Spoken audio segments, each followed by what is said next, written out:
اگه ریتم 6 و 8 بندری رو فقط شنیدی و دلت خواسته که بزنیش، این ویدیو همونی که دنبالش بودی. فقط چند دقیقه وقت بذار این ریتم رو یاد بگیر که مجلس رو آتیش میزنه. سلام، آراد هستم با یک ویدیوی آموزشی دیگه در خدمتون هستم به عنوان ریتم 6 و 8 بندری.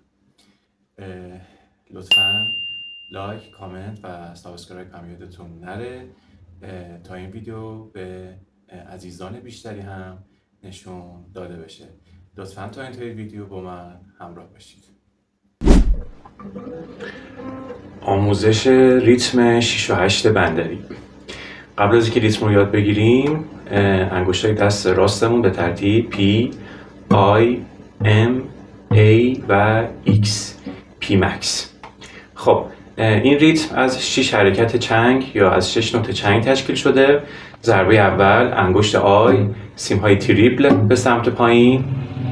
ضربه دوم باز دوباره انگشت آی، سیمهای تریپل به سمت پایین. ضربه سوم انگشت پی به سمت بالا. ضربه چهارم یه دونه آپوگادو داریم که با انگشت ام و ای زده میشه. به این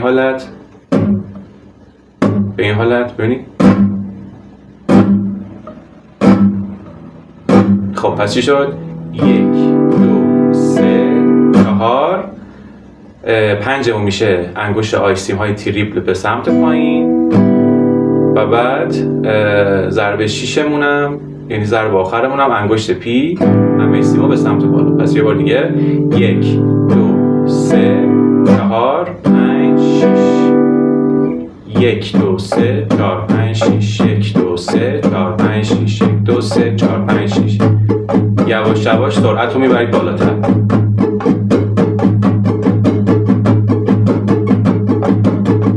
چند تا آکورد بگیریم.